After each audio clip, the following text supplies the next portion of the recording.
Welcome to Pitch It To Me Podcast, a show about the subjective past, present, and potential future of flesh and blood design. If you can collect 14,230,004 prize tickets, you can buy one guest spot on our show. Today's episode will be about our experiences at ProTour Los Angeles. On Red Pitch, Joel will update us on the world of flesh and blood following an action-packed weekend.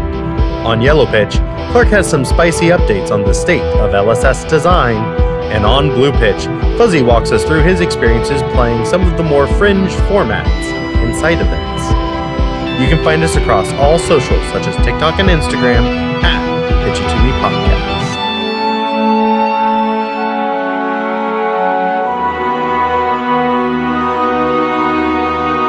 I'm Fuzzy. I'm Joel. And I'm Clark in all lowercase. We had a pretty great time at ProTour Los Angeles. Thanks to everyone who came up and said hi to us. And if you're one of our new listeners listening for the first time, It's about time. welcome to our show. We hope you like it. I mean, yeah, welcome to the show. It was great meeting you, and or it was great having one of our friends meet you and give you one of our flyers or tokens. We're pretty good about having a lot of little minions that are like associated with our show, just kind of like weaving their webs, you know? Yeah, we have a B team and a C team. And one of the C teams was the guy with the horse head. So if you saw him, he's part of the crew too. Yeah. Yeah, he almost earned his spot as getting promoted to B team. Almost. Yeah, we had a great time at PTLA. I think me and Fuzzy were both losing our voice already by like mid of day 2. Yeah, I was surprised. You guys are yappers. Bro, I was yapping away. I was already like losing my voice for other reasons, like Thursday, like before I even got to the event. So it was like the ProTour LA kind of really like made it sink in that it's happening. I think like you might even still be able to hear like a little trace of it in my voice as I still recover. Yeah. Yeah. I think I'm just bad at talking. Like, I don't think I ever really Clark, learned you're great how to at talking. talk properly. You sprained your voice. Yeah, honestly, it's like when someone's a really good runner, but they don't have any of the form. Right? Oh, yeah. So like they're fast, but like they're way more injury prone. Yeah, yeah. That's how I feel. Interesting. About talking.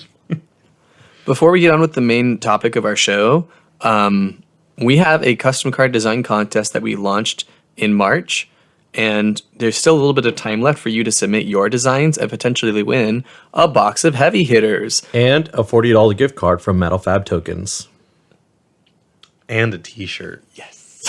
Let's go. Not just any t-shirt, a branded t-shirt. Oh my God, speaking of t-shirts, I ordered a bunch of t-shirts and we're not like selling them on our website right now, but if you'd like a t-shirt, contact Fuzzy on our Discord and we'll get you one. Yeah. Or email to us at pitchitomepodcast@gmail. Yeah. We have your size. All right. I think we've waffled enough. We might as well just go ahead and get into the episode. It's going to be a short one. We're still recovering from ProTour LA. We're taking it slow. We're focusing on the contest. I like to think that, as Clark says, this will be a short episode. You, listening in the future, are looking at the time code and like... Specifically how big my yellow pitch is. Like, Yeah, Clark, what the fuck are you doing? It's usually looking like a fat bell curve. Yeah. On the episode. So we're going to be talking all about our ProTour LA experience, catching you up on news, whether that's from ProTour LA or even around it. Joel, why don't you start us off with Red Pitch? I'd love to. So my PTLA experience, I mean, I had some big expectations for like the calling and whatnot. And I mean, if you met me at the call or at the ProTour LA, you probably know my story about my calling experience. And if you don't, go to the Discord and I'll tell you. I've been pretty vocal about it, but I was just really upset.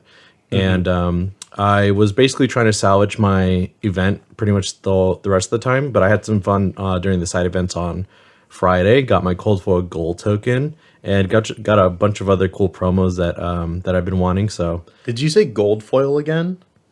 I did, huh? I think you may have. No, I heard cold foil with a C, gold token with a G. Cold gold. That is what I meant to say. So I'm going to say it again. I got my cold foil gold token. Or I could just say I got my gold foil cold token. That would be really funny if that becomes the new like they replace Frostbite with Cold token. They don't want us to speak their things. Your hero shivering now, so you Yeah. Oh, a shiver token? That'd be really cool. Oh, just like the Shiver Bow. Yeah. we just be cooking here. Anyways, so here's what happened at PTLA, since there's not a whole lot that I really have to say about my experience. Obviously, on Thursday, the new heroes were revealed for Misfail, and everyone was fucking losing their minds. I certainly was. Dude, it was crazy. That trailer was so sick. Oh, I didn't. Oh, yeah. I didn't know there was a trailer. Yeah, It's pretty good. You have to see it. Okay. Oh yeah, no. LSS has been stepping up their multimedia Really? game Oh, cool. very, very much. Good for them. Yeah, I think they're still doing the TCG thing where they're using card art and then they're like animating bits of it. Yeah. But like it looked really clean. Yeah, I wonder how far away they are from making like the trailers that MTG has done in the past. Like I remember, Yeah, like War of the Spark, I want to say, was one of the Yes. first ones where they did like the full animated thing. and the one where they have like the completed version. Yeah, the Phyrexians. Yeah, that one. I think they did one for that set as well. But all in all, I think a lot of us got way more than we were expecting initially. Like, heavy hitters, like we got a very slow trickle of the heroes. And right off the bat, we got seemingly all the heroes unless they have more to spoil. But that was an interesting treat. And if you haven't seen it before, it's New, NUU, the assassin, Zen, the ninja, and Enigma, the new blue illusionist. They also announced the brand new talent that we'll be seeing. Yep. Mystic. Mystic is very interesting because no one knows exactly what the fuck it is. We know it has to do with something called chi, Yeah.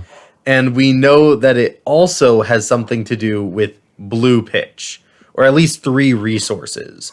All 3 of the heroes have 3 of these chi resources in their hero abilities, and also the new LSS like profile picture on all their social media is the 3 chi blue pitch, the Right. 3 chi resources. And I think everyone's been having a lot of fun trying to figure out what it means exactly. There's so much speculation. And I think James White or Bryan Go was like, they said they were excited to see like people lose their minds about what it possibly could be. Because the pitch system hasn't really been messed with ever, I don't think. And I think this is the first time they're trying to reiterate on It's that. kind of one of the most stable things in Flesh and Blood. Yeah. Like when you look at like what things they've kind of felt comfortable power creeping here and there, you know? Like, okay, yeah, this card is strong because it gives you a lot more power. Wounded Bull is overrate because it has more power based on its cost. Or maybe you have cards that are cheaper than they normally would be, or they block for more. But we haven't seen cards that are able to pitch for more resources than normal. Well, I would say that like even like changing foundational aspects, like the first time that we probably saw an attack with like null power and null block. Yeah, Right. But now we also have null resources, right? With Dimensional Vortex. Right. Maybe you could even say like hybrid cards was really changing like the fabric of an LSS card. Yeah. Really agree. going to a going from like everything is in its one class and now this card can be shared by 2 classes. Yeah, and this alternate resource system is, other than maybe Soul, this is kind of the first time that we've seen an alternate resource in Flesh and Blood for a while. Yeah, even, I mean, in that same mechanic of Soul, like you had Vestige of Soul, which lets your light cards pitch for 1 more after something goes into your soul. Yeah. So that's like an iteration of like the resource system. But like you said, Fuzzy, the resource system is so ingrained in like how we measure power and how it scales with pitch. So like having this new resource is like, and LSS has always done a great job of like, defining things really well, like for instance the hybrid cards Clark, and then just like throwing it out the fucking window and blowing all of our minds collectively and making something really cool. Yeah. And we're going to have so much fun telling you all about what we think chi is.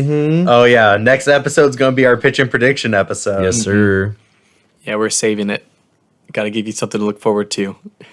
So, now that we're done talking about the new heroes, more importantly, Dromai won the Pro Tour. So she is very, very close to LL now. I think she's at 996 now. Wow. Yeah. 996.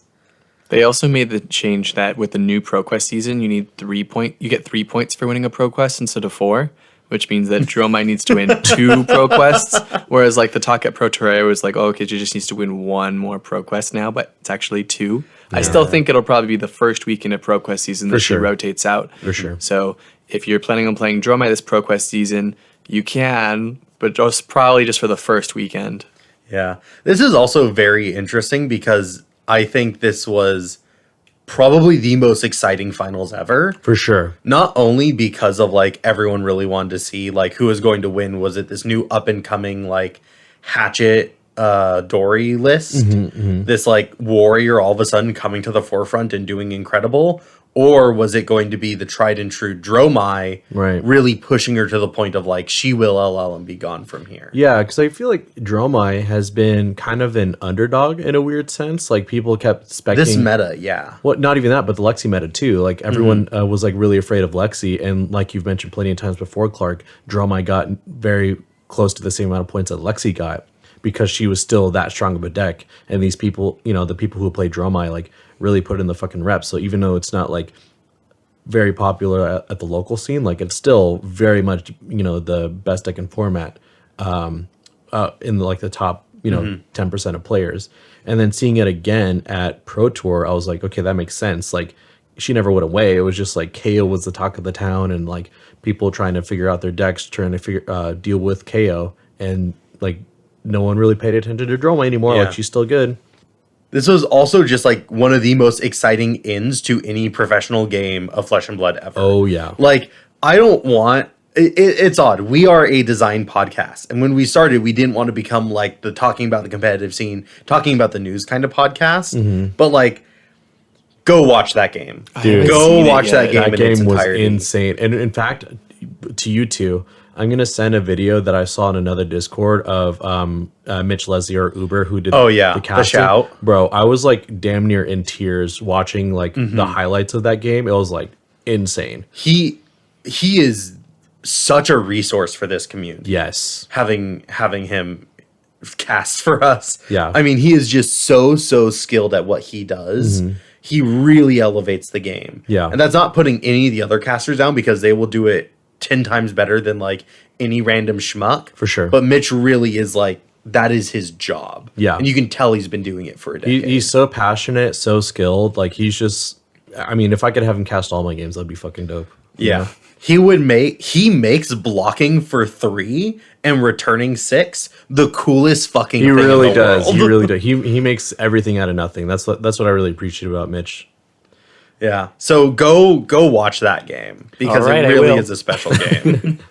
But in that same vein, I have another dash or another point here that says Warriors are kind of gas ? Warriors are gas. I feel like, you know, when we were talking about our heavy hitters episode, Clark, you and I were kind of like on opposite ends of the spectrum. Like I was saying Brute was the real winner of heavy hitters, and you were saying like Warrior's pretty good. And initially Brute was like taking over, like KO was everywhere. But as people figured it out, like Warrior is still good into Brute, and seeing that it made this like comeback to Warriors being good again, and the fact that someone was doing that well in a field full of Dromais too was really incredible. Like you know, it makes me feel like I'm like washed up already because I need to step up my game with Warrior. But damn, I'm really excited to see it because it's been a while since, or this might be the first time ever where Warrior is like a real ass contender for best deck in format, you know? Well, I think in an open meta that is very mid-rangey and we're focusing on just sending a lot of numbers and the few disruptive effects, like you need to be able to run defense reactions and you need to be able to sacrifice 2 to 3 cards a turn in order to like really properly, I think, play a good long game of CC. And no class does it better than Warrior. No class does it better than Warrior. So true. And I think I saw the agility token as enabling slightly bigger 1-card hands. Yep. Which then you could always give an on hit with those 2 new equipment pieces, the arms and the chest piece. I'm just like, why this seems like you can get a lot out of 1-card hands. For sure. Yeah. And I think that's exactly what ended up happening. And the hatchets, like, I mean, they've always been fucking good. Which is so odd because like they really did seem like they were never good. Yeah. And then they got very good all of a sudden. Yeah. And I just love that the specialists in Warriors have a chance to do well this season. And hopefully that doesn't change too much in Mistfail, you know? More to the point of Warriors being good, Kasai won the calling. I didn't really know this until I was like doing research for this pitch, but she actually beat Akano in the finals too, which was like me. I'm like, what the fuck am I doing wrong? Like that matchup just seems like a lost cause. But I was really excited to hear about Kasai winning. And not just any Kano. I haven't seen the game, but it was Majin Bay piloting Kano. Yeah. He's kind of like well known for being a good Kano player. Yeah. Majin Bay from Team Metal Fab. Oh yeah. So true. Yeah, sponsoring our contests, and so we're like not sisters. I would say we're like cousin teams. Like, Yeah. So like we true. don't really interact. Like we're on the other side of the country, Yeah. and it's like, oh yeah, I guess we kind of Yeah. It's like the cousin you don't really talk to, but like, you know they're Majin there. Bay has no idea who any of us are. he has no fucking clue. Let us cope. Fuck. Do you know who all of your cousins are? Point taken. Moving forward, there was also a banned and restricted announcement a couple days after the Pro Tour, which was the banning of Berserk and Crown of Seeds in CC. I'm telling you guys, I saw this coming from a mile away. I had on my bingo card, I was like, they're gonna ban Berserk and Crown of Seeds. No, the fuck you I don't buy that for a no second. way. Yeah, this is pretty out of left field.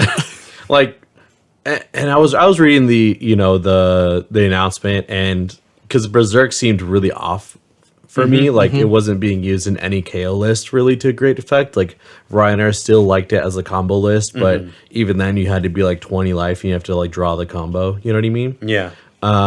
But when they were talking about the design aspect of it and like how they kept having to jump through hoops and not like unintentionally break this card, it makes a lot of sense. Yeah, I've heard some people say that this is a conspiracy that we're getting new blue sixes. I did not hear that. That makes me very excited, though. It kind of makes sense, you know, like Berserk is this combo piece that's not really strong right now, mostly because they haven't printed anything to make it really strong.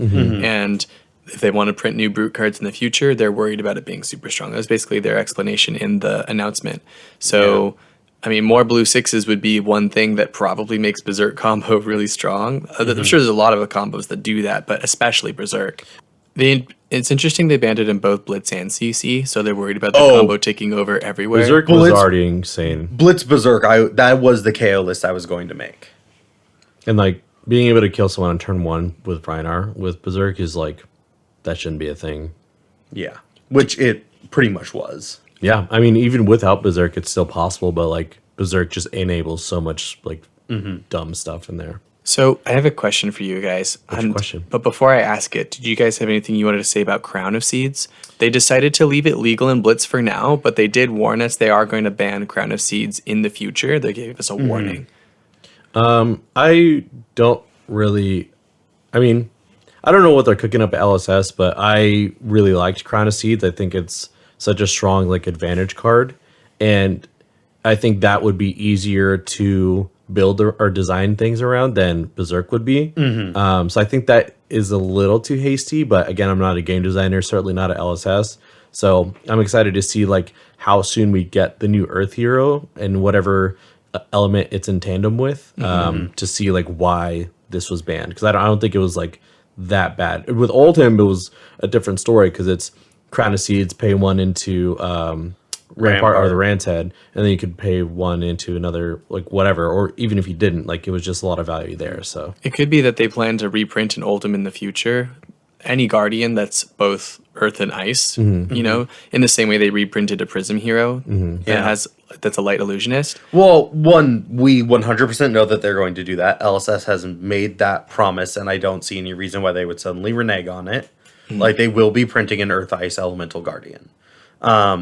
But, like, is it going to be Oldhim again? Or are they ever going to change anything to, like, make Crown of Seeds a less viable head slot? Like, Well, I guess that's kind of what I was saying. If the combo is Crown of Seeds with Rampart, you know?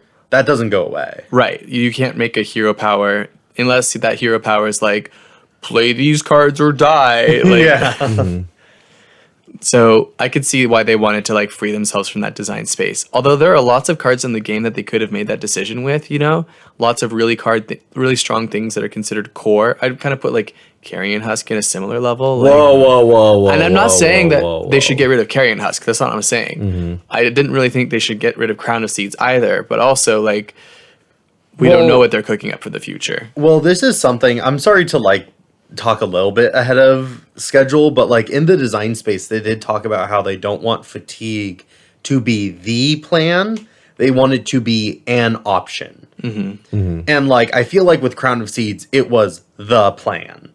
It was simply too efficient for, I think specifically Earth Guardian and like Guardian in general to like do something with those extra floating resources after pitching into Crown of Seeds. Yeah. Because I think the whole point was that you would pitch into Crown of Seeds, turn your arsenal card into a blocking card, and then like, what are you doing with the other two resources? You're being like really inefficient, right? By pitching a blue or pitching a red. Like that's an inefficient turn.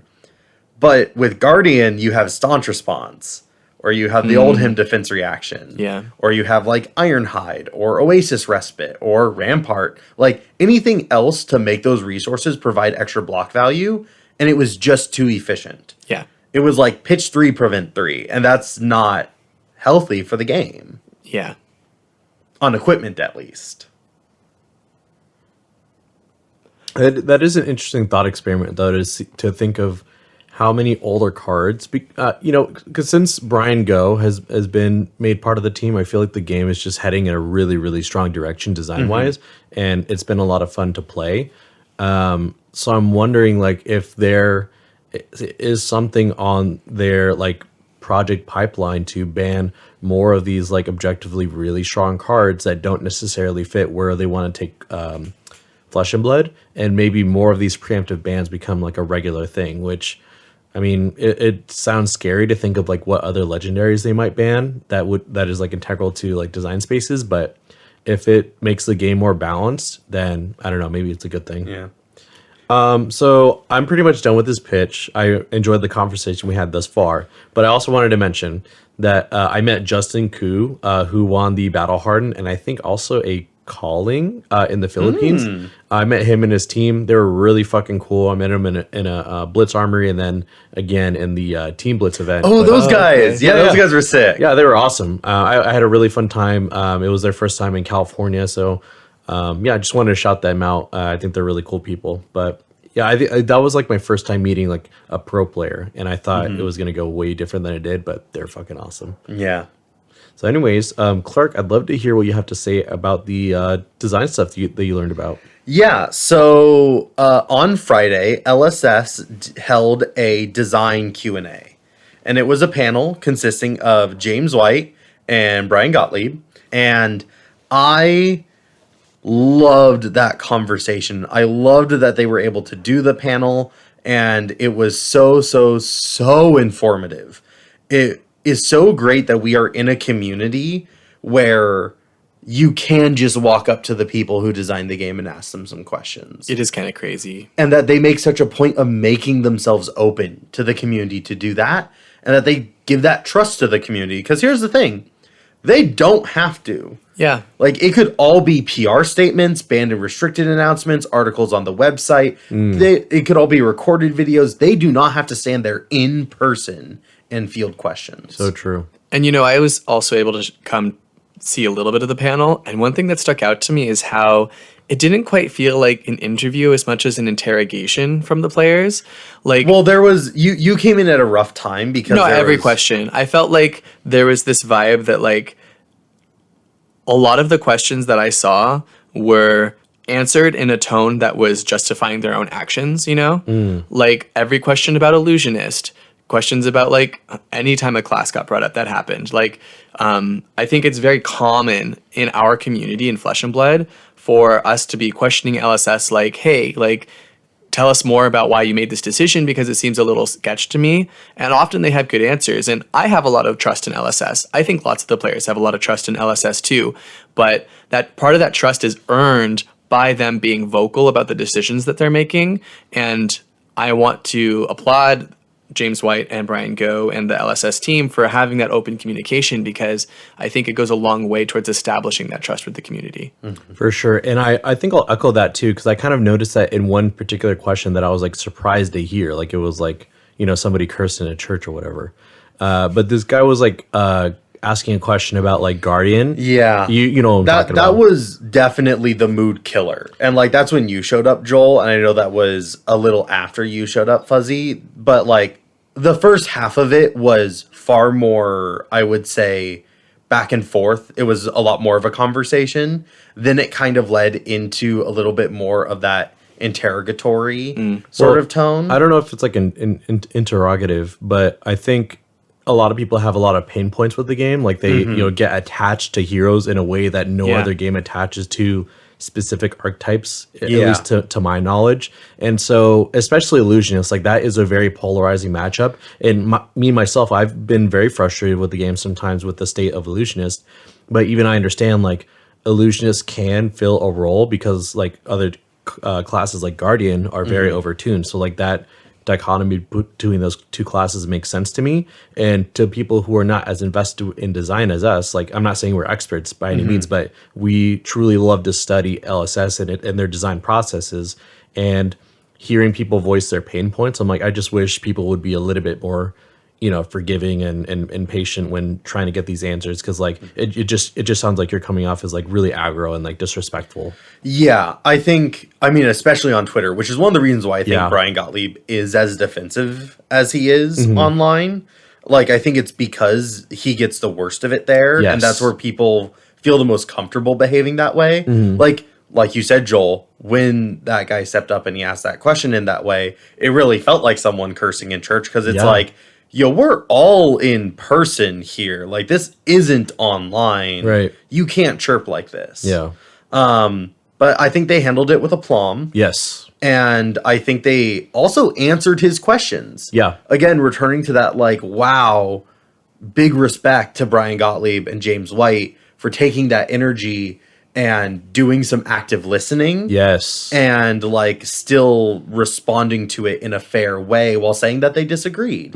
They were very respectful throughout all of it. Yeah. But I want to get a bit more into, like, what were the things that they actually talked about. For sure. So first off, the first like 20 to 30 minutes of the actual panel when I was there, we were talking about designing the defense of the game. Specifically, there was a lot of talk about the blocks and overpower that LSS had kind of moved into. And I think that they made a couple of very interesting statements. First is they really like the design space of block. They really like it, because they feel like they can do more with it than they were able to do with defense reactions. So, first off, they said that block and overpower will always be together in the set, and dominate and defense reactions will always be together in a set, and they will never cross. You will never see block cards with dominate. You will never see defense reactions with overpower. In terms of a limited environment, they will always remain separated. That's really, really cool in my opinion. And I think this tells us two things. One is that they are helping keep clarity in their limited environments, because the moment that you start mixing those, it starts getting really annoying, especially for new players. Like, wait, block and defense reaction? So I can arsenal the defense reaction, but I can't arsenal the block? And that's going to be... The second thing I think it is saying is that there is a stronger and a weaker version, and some of the heroes being released will have the weaker version. Sure. I think that's something that hasn't mattered so far until Betsy. Yes. Because Betsy has the worst evasion. So just to relate this to the concepts we're seeing now, we saw one defense reaction spoiled recently based on some sleeves for the Part the Mistfield set. So that kind of clues us in that we're not going to see any overpower mechanics, but we are going to see potentially dominate effects. Ooh, Yes. already this information is paying off. Right?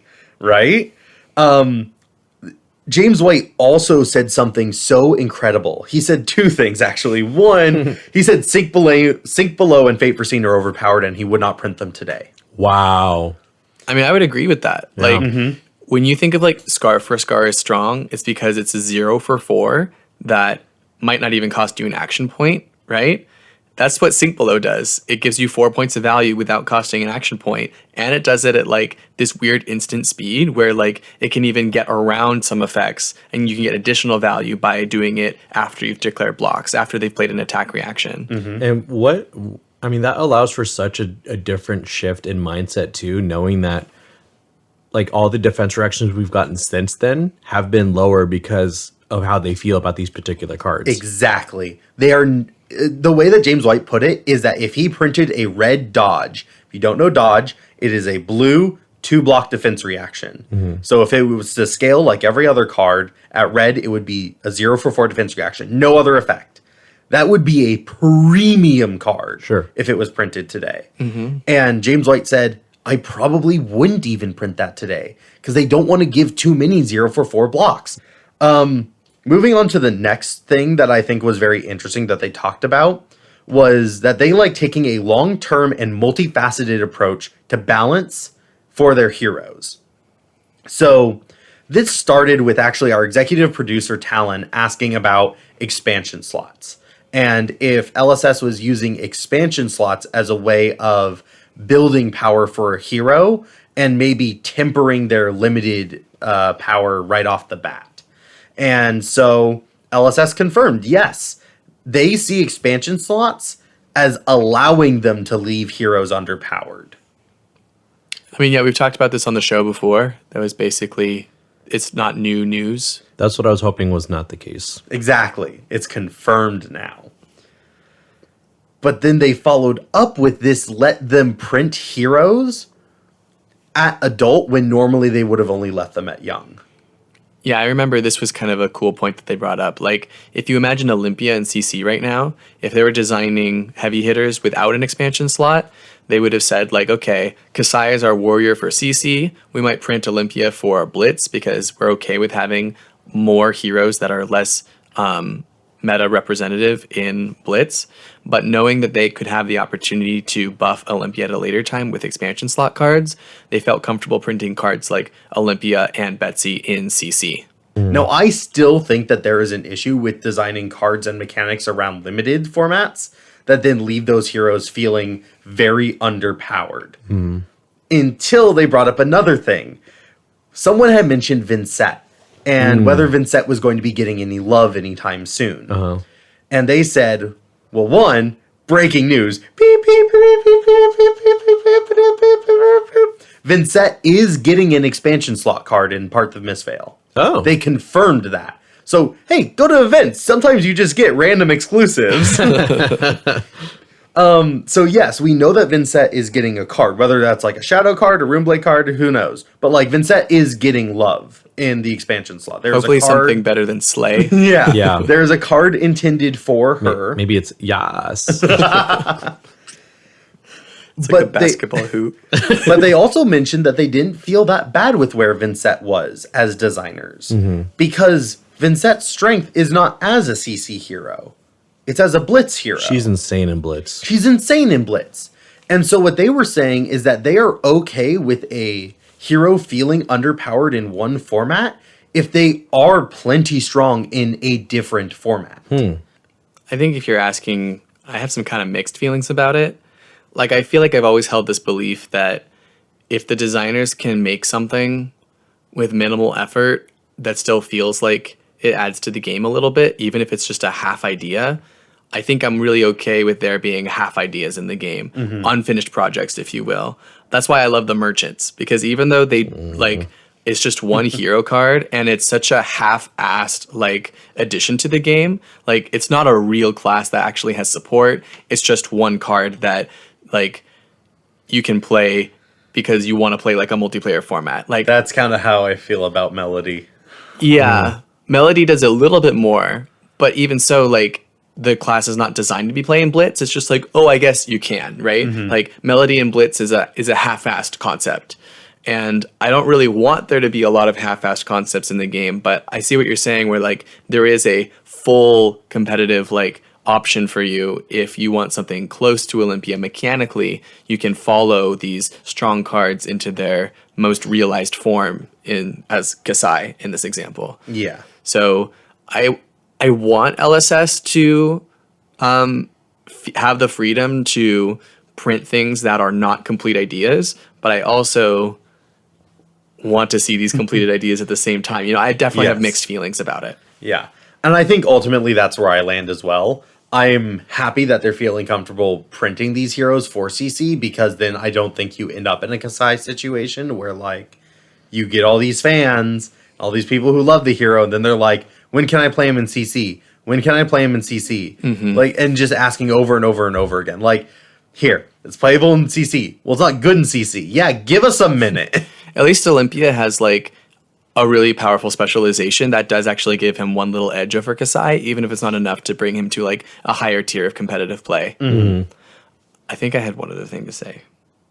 Oh, I think it would be easier for me to have like these incomplete ideas in the game if LSS had a faster timetable for how they print things. I know that like we're all coming off of Magic the Gathering, which was printing like too much too fast, but like the pace that LSS moves as like a game development is like probably at the right spot for how how complex this game is and how much you can play before it gets boring. But also it takes so long. Like, how long have we been talking about this all arcane set being on the table? They said at the game design thing that like they had talked about it. Like they were like, yes, there is an all arcane set that like we've designed. Like it's in there. It's like in our time frame. And they're like, it's good. Bro, they're like, I think that was actually them mistakenly saying something a little too early. Like when you talk in person, sometimes you're like, yeah, we're talking. And then like 5 months later, you're like, why the fuck did I say that? Or oh like, my God. Didn't they announce at ProTour LA that like they're working on the PvE format thing? Yeah. Like, yeah, shit. I thought you've been working on it for like the last like 5 years. Like, yeah. Like it takes so long for LSS to do anything. Like, and it's because they put a lot of effort into their products and everything they release is amazing. And they're still relatively small. Like, it's I only been around 5 years. I know. So I'm not like honestly complaining, but sometimes it feels like I'm excited for all the things that they're going to do, but it's going to take a long time for us to actually see it. I would like to say that Levio was a non-functional hero for about 2 years before they, and also massively popular before they finally got around to like 2 fixing years. her. Yeah, so like now I can stop warning people not to play the hero. I feel like Dusk Till Dawn set a weird precedent for like how long it takes for us to see them reprint a Living Legend hero. Because like I, as someone who loves Briar, am like, okay, Prism rotated, and then they printed a new Prism like within a couple months. So I'm like, that's true. It felt really fast, but like my hero rotated like 6 months ago, almost a year. I don't know, like at least 6 months ago, but I haven't gotten my new Briar yet. Yeah. I think it'll be interesting to see how they go about it. I think it's also really hard if like a hero is like sitting around 200 and then they print one card, then that hero like rockets up in LLs in 3 months, and then they're like looking at their next 3 years and they're like, where the fuck do we find the space to reprint this bullshit? Yeah. But Briar wasn't like that. Briar took a long time to rotate. Briar was hanging on with their fucking fingernails. Okay. All right. My yellow pitch is done. Let's go ahead and move on to blue pitch. Fuzzy, you didn't play in the calling. You did other things. Yep. All of the SoCal people we know kept coming up to me. They're like, you playing in the Pro Tour? I'm like, God, no, I can't qualify for that. They're like, you playing in the calling? I'm like, I choose not to play in that. You playing in the Battle Hardened? No, I'm playing in the Commoner Gold Foil event. I'm playing in UPF Draft. I'm playing in Team Blitz. That's what I was really excited for this weekend. Like, LSS and Flesh and Blood have a lot of different ways to play this game, and because it's a small game, you know, your local armory just doesn't have the bandwidth to support more formats than probably 2 of them, right? Your armory might play Classic, Constructed, and Blitz. Maybe they have a UPF night if you have a really cool store, or Draft night, right? But do they have like Commoner? Do they like are people out there really like playing Commoner? Are they playing this like UPF Draft? I wanted to play formats I do not get a chance to play regularly at these big conventions. And with Commoner especially, I was excited because there was a big prize on the line, the gold foil. And I knew that not a lot of people played Commoner, and I knew that Dash was really good in Commoner because I remember trying to play like Commoner KO and then getting steamrolled by Han playing Dash because Dash is really strong. Yeah. So I just want to talk a little bit about my experiences in Commoner, in UPF Draft, and in Team Blitz at the event because I think like, again, a unique opportunity to play these formats that I can't play all the time. With Commoner, I had the distinct impression that like their decks like me, aggro decks, were strong. Notably Dash and Ira. Ira has a really strong hero ability. Throwing 2 Kodachis off of like less than 1 card like is really hard to block and it's really consistent damage. And all the breakpoints make it so that like she's able to go really far above you. The new tools that she got in Round the Table also help her with like card advantage because she has that common headpiece where like if you hit with 3 chain links, you can draw a card. That's not hard to do with Ira. It's really easy. Dash has like all her boost cards that are actually commons, especially with the new ones in Bright Lights. She has like a second copy of Throttle in the form of Rev Up, and Jumpstart is just like Zipper Hit. So it's really easy for you to play really above rate attacks. You just kind of have to worry about getting fatigued, right? So that's why I think there was a lot of Guardian in the meta as well. Lots of Victor players at the Commoner event, and a non-zero amount of Oldhams. So I think these Guardian players were specifically trying to combat aggro. And I think it mostly worked to an extent. Victor has a lot of value that he can get.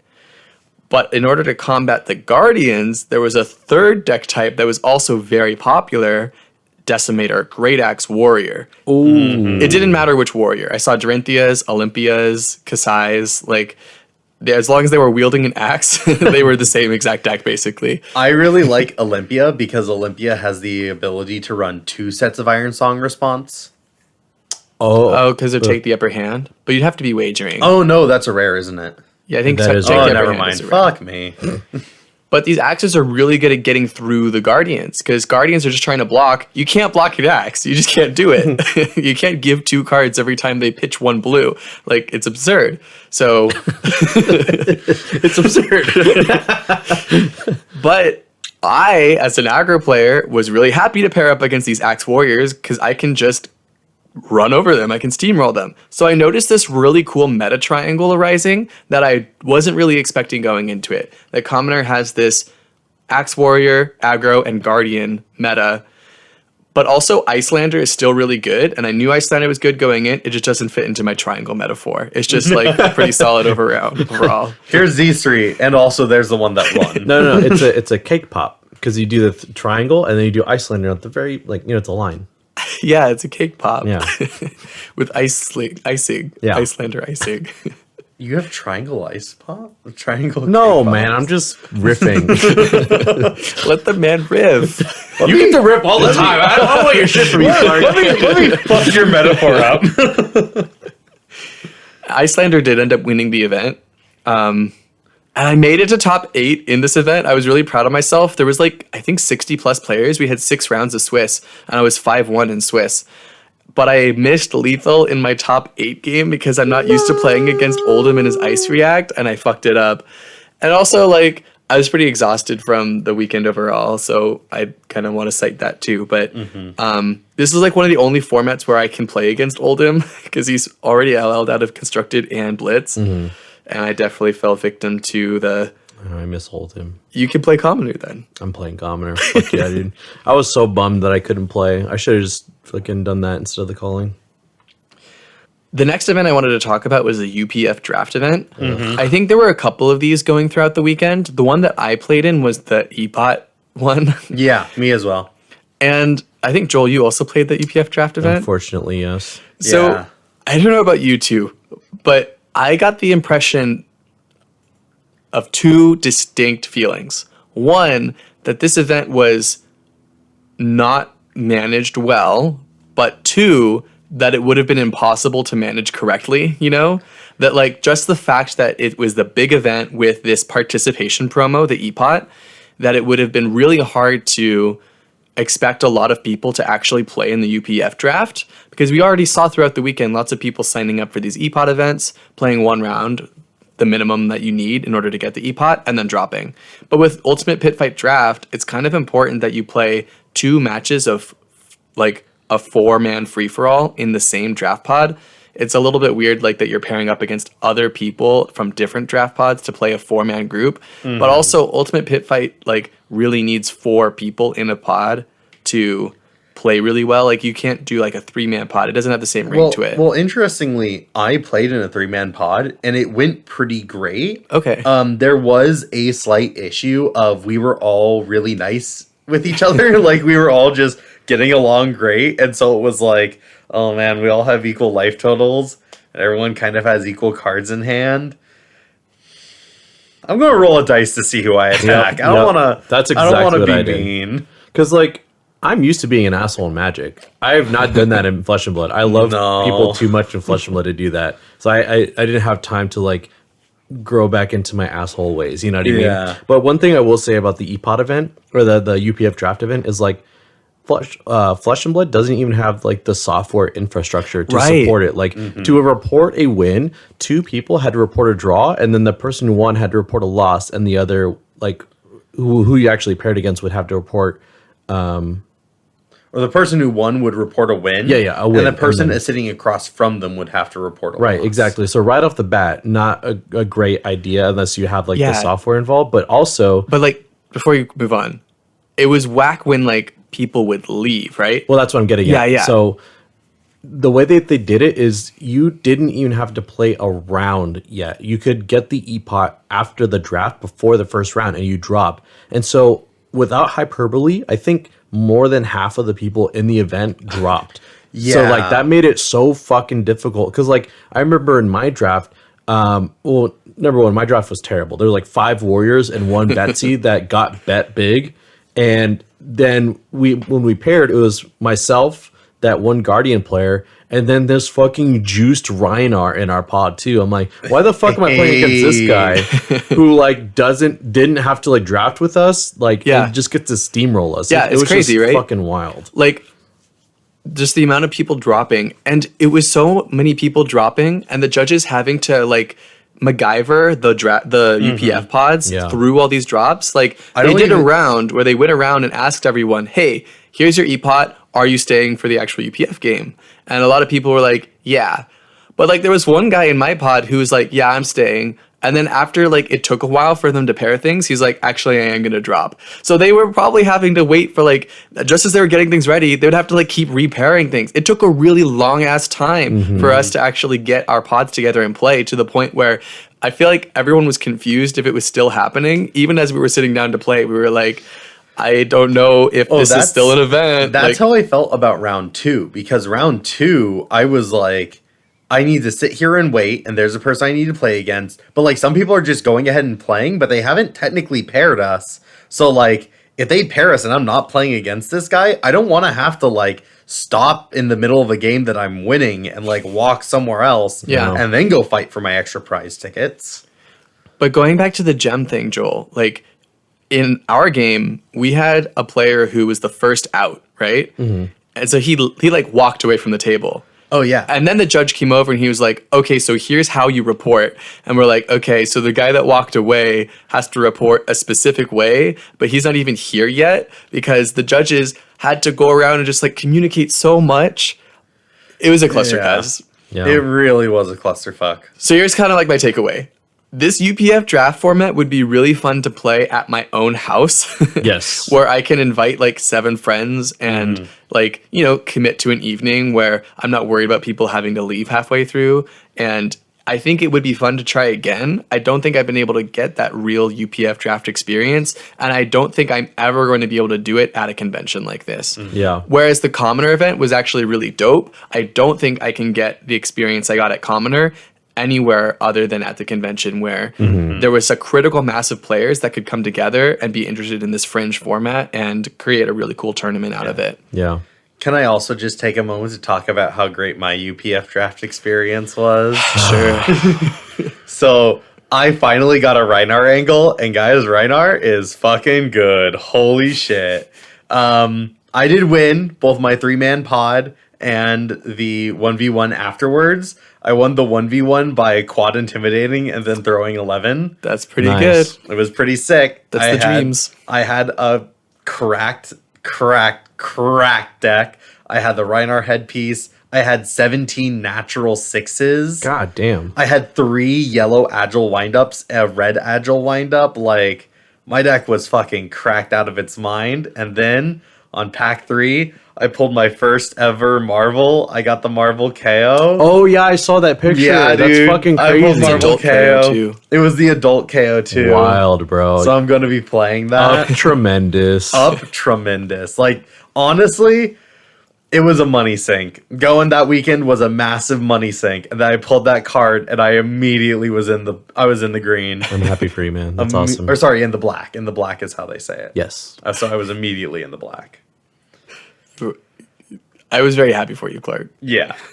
I saw- very happy When for I me. saw that, I thought it was like somebody else like opening a case, but the fact that I found out it was you in a UPF draft, I was like, no fucking shot. in the UPF draft Crazy. too, yeah. Also, but like everyone's like, so you're gonna play KO, right? And I'm like, no, I'm on Rhinar. Everyone's like, fucking Rhinar?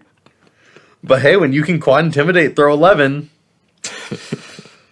pretty good. Pretty cool. Pretty cool. So the other format that I was really excited to play at the Pro Tour LA convention was Team Blitz. Yeah, Team Blitz was a lot of fun. That was fun, man. I think one of the most things about having a podcast with 2 other hosts is every time we go to one of these conventions, like our team is just already set. Like we already like have a team. Yeah. Even then, like I really liked the drama that came from like a half hour before Team Blitz is everyone running around being like, do you have a teammate? Yeah. Do you have a teammate? You want to play Team Blitz? Even our team. Like, we already Yeah. knew we were all going to play Team Blitz, but we didn't really know because both you guys were playing in the calling, and depending on how your calling runs go, like, Clark was like, okay, I'm 4-2, so, like, if I lose the next round, I'll definitely play Team Blitz, but if I win the next round, I want to stay in the next round of the calling, and we're okay. Like, okay, sounds like we won't have our team cemented until a half hour before Team Blitz starts. So people were coming up to me and I would be like, no asterisk, I cannot be in your team. No asterisk, we don't have a spot on our team for you, but we might if Clark loses. Mm-hmm. Or we will have a spot if Clark wins. Anyway, so Talon was like organizing a whole group chat for like all the refugees who were on the team. And that was really cool of him. And it's funny because like before this podcast, it would have been like Talon's my teammate, no joke, full stop. Like he and I have always been like on each other's teams for any time there's a team event in anything ever. So it's kind of funny not being on a team with him. But I've really enjoyed being on a team with you guys. So I'm a better friend to you than Talon now. Let's go. Let's go. Team Blitz was a lot of fun, especially because every single time, I was a little fried from the calling. Like I was playing the calling and like doing a lot of socializing. Yeah. Up until the moment that I was essentially sitting down to like put the deck list together for the Team Blitz, and it was really stressful for me too. Like I remember you having a little bit of like an anxiety attack, and it made a lot of sense because you were going straight from the calling into like, Clark, you have to get your deck list together. You need to decide what you're playing, and we need to come up with a game plan. We have 10 minutes. And like, so I just decided to say, you know what, fuck it, I'm doing Levia. I know I have all my Levia cards. I don't need to go hunt anything fucking down. I mean, I did have to hunt for 2 things down, but like Joel had them. And then it was just a lot of fun for me specifically, because every single time I hit one of those points when you're playing Levia where you're like, what do I do here? Is this the right time to do this? Because there are a lot of decision points like that in Levia. Levia doesn't play very easily in any format. That's I true. just got to lean over to Joel and just be like, hey, Joel, I'm going to do this. And just like get your opinion. Just another Levia player tell me that I'm not like fucking myself here. I love that we get to communicate about our matches, bro. That is the most fun part about Team Blitz. Yeah, I never needed to look at Fuzzy once. I was like, Fuzzy's playing Briar. Fuzzy's got it. That deck pretty much plays itself. Do you want to hear that story from my perspective, Clark? Sure. I was really excited for this team format because then we get to like communicate and we get to like, you know, like strategize with each other and give each other advice. And so I would finish my game and I would look over at Clark, who is always shuffling his graveyard for blood debt. It was agonizing. Like we have 35 minutes for time and he'd be like, I play any Levia card. Shuffle, shuffle, shuffle. Give stats about graveyard to opponent. Shuffle, shuffle, shuffle. You may select 3 however you like. And then like later that turn, shuffle. Like, his matches were taking so long, and I'm like, Clark, we're gonna go to time because you keep shuffling your graveyard. I kept going to time because they were fucking blocking me. Yeah, God forbid. God forbid. I would like see Clark. I'm sitting right next to Clark, right? We're playing Team Blitz and he's in the middle. And I would see him like draw a really interesting hand. And I would kind of lean over and I'd be like, Clark, what do you think you're going to play here? I think you should. And then he would immediately turn left to Joel and go, Joel, what do you think I should play?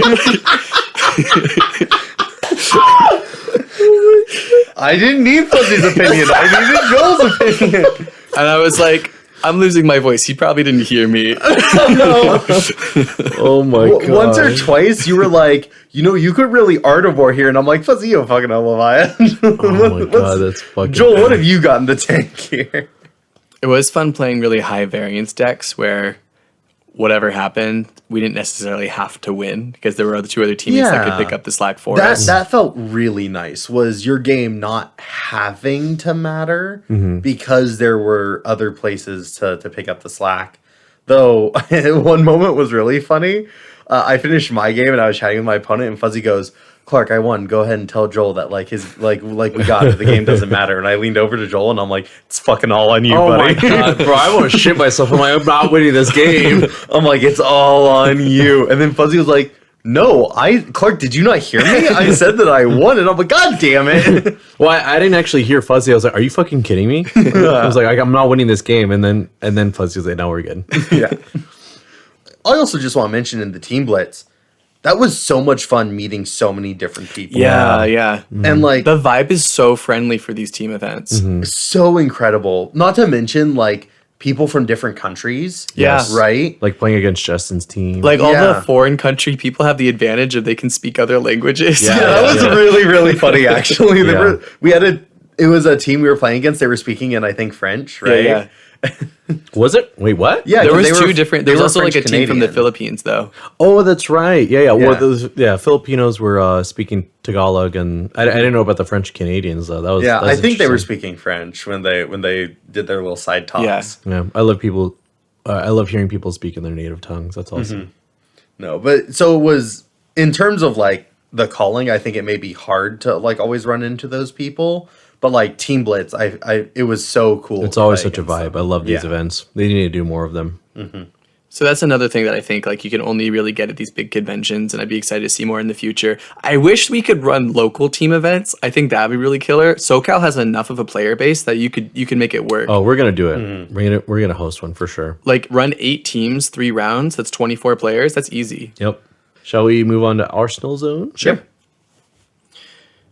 So, listeners, if you haven't heard this section of the podcast before, this is the part where we talk about a card that we've been thinking about, a card that we like, card that we hate, a card that we like to hate.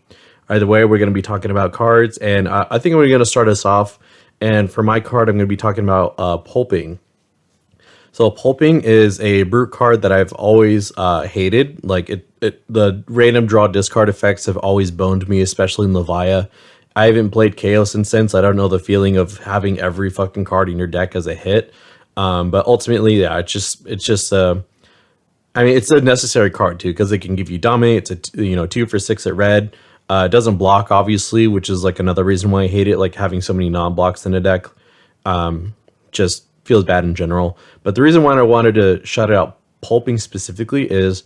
When I sat down across Justin Koo, the Filipino Battle Hardened winner, I was joking around.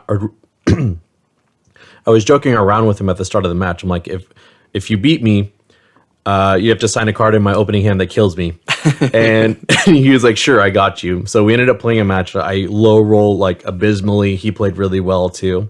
And I ended up losing. And the way that I lost was 3 blocks to his like fat Rouse the Ancient's turn, and then he hammered me, and my last card was like my pulping. So I was like, oh, you gotta sign my pulping now. And so he's like, he was telling me that his friend got him a Sharpie specifically in case anyone wanted to assign a card. So I was like, all right, breaking out the Sharpie. So anyways, that was a really cool moment of the Pro Tour. That's cute. And that's the card I want to shout out. So yeah, that's it. Yeah. For my card, I've been thinking about what card do I want to talk about, and I think the card that I'm going to talk about is Pummel. Red Pummel. And this isn't going to be a Pummel salesman thing. I was just But gonna I think ask, I do yeah. want to call out how I got kicked out of the calling. Oh. I essentially got kicked out of the calling to Pummel. And this is the situation.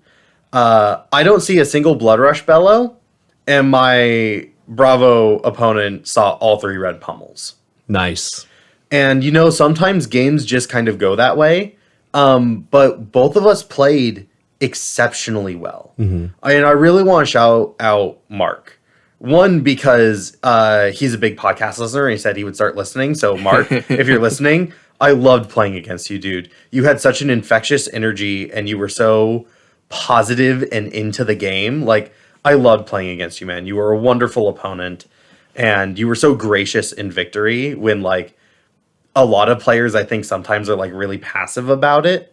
They're like, oh, yeah, I high rolled. That's how games go. They're, like, very nonchalant about it. But, like, it was really, really wonderful how you handled that. And it made the end to my calling good.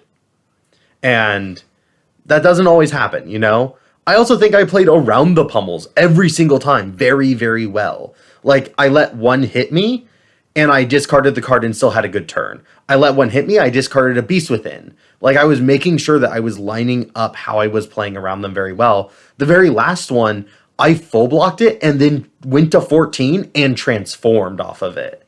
Like, it was specifically, he threw a Crippling Crush holding up Pummel, which I knew he had. I put him on Pummel.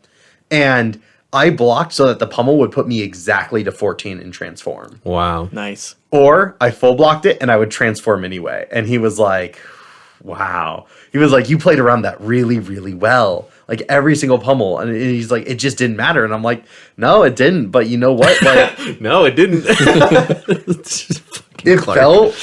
it felt good. Like, it was finally a game where I felt like I did a low roll very, very hard, but it didn't matter. Like, I played my heart out, he played his heart out, and he just happened to take it. And that was nice. It was really, really cool to feel that way. And you don't always get those kinds of experiences. And it just happened to center around Pummel, one of my favorite cards. Love that. Great card, Clark. Awesome. What about you, Fuzzy? So my card that I want to shout out is Jumpstart. It's that. Oh. Wait. Do I have one of those? I think you did Jumpstart before. I mean, I've already done Pummel. I guess I like this card a lot. You know what? We always said you could do one more than once, so I'm not going to say nothing. At least I wasn't the first one to repeat. I'm pretty sure I've repeated twice already. Oh, really? Maybe. I lose track after immediately I say it. Jumpstart is that boost card that costs 2 by default, swings for 5 if it's red, and if you control a hyperdriver, it costs 1 less to play. It's got a cool dude jumping over like a pipe or a beam or something. And Parkour. this card was first introduced in Dynasty along with Hyperdriver. Was Hyperdriver from before Dynasty? Yes. Crucible? I think. Yeah, I think it was red only in Crucible. Did they reprint it in Dynasty? Yes. Because they gave cold foils. Yep. Okay. So Jumpstart was first printed in Dynasty along with like Nitro Mechanoid. Like they gave support for this Hyperdriver card. And Jumpstart is basically Zipper Hit, but a little bit more balanced because they can't just print another Zipper Hit. Like Zipper Hit is really good at 1 for 5. Jumpstart is also a 1 for 5, also making it really good and giving you some redundancy for your deck, allowing you to be more consistent. And I used that in my Dash deck in the Commoner event to a great extent. I got my 5-1 record in Swiss. I was very happy with it. Being able to start with a Hyperdriver means that all my rev ups are throttles. All my jump starts are Zipper Hits. And they're really great cards, really above rate. Fuck yeah. Even at yellow, yellow Jumpstart was pretty good too. And now Yeah, I have great point. 2 for my Dash Commoner list. And I had a yellow Jumpstart in the hand when I was missing lethal and getting knocked out of top 8. But I've got a red one to sign for you guys. Let's go. There's also, though, reduces the value of signed fuzzy cards. Now there are 2 Now of there's 2s. now there's 4. Yeah. I've also been thinking about Commoner, specifically building a Commoner Betsy list. Little Betskis. Little Betsy's list. You and Luke both. Oh, I think it's because I think there's some real legs to the deck. Like, you can run Thunk, And with your headpiece, as long as you have a gold, you can get the Might and Vigor very easily with Smashback Alehorn. Or not Smashback Alehorn, that's the brute one. With the Pint, you can make a Might and a Vigor to turn on Thunk. Or you can run the 2 equipment pieces. Are you talking about Thump? Thump, I am thinking Thump. 1 jumpstart for you and 1 for you. Thank you, Fuzzy. I am going to put this in my max list. I'm not going to put it in commoner because I think Mechanologist Commoner is a little basic, and sometimes I'm a hipster. It is kind of basic. I'm going to put this in my Fuzzy binder. Except I actually did not see a lot of dashes at the commoner event. Like there was way more. There was way more guardians for sure. I think there was more axe warriors than dashes, and I think there was more. What did I just say? Guardians. More guardians than dashes. Interesting. Maybe it's. I only saw one other dash. Shout out to Dice Commando for growing the commoner format. I feel like that's the only content creator that talks about it. Shout out to Peter, the guy who told me, "Hey, I listened to your show. I want you to talk about commoner more." There you go, Peter. Thanks, Peter. Thank Appreciate you, you, man. And good night, everybody. Thank you for listening to our show. Bye. Goodbye, good night. Tune in next week for Pitchin' Predictions.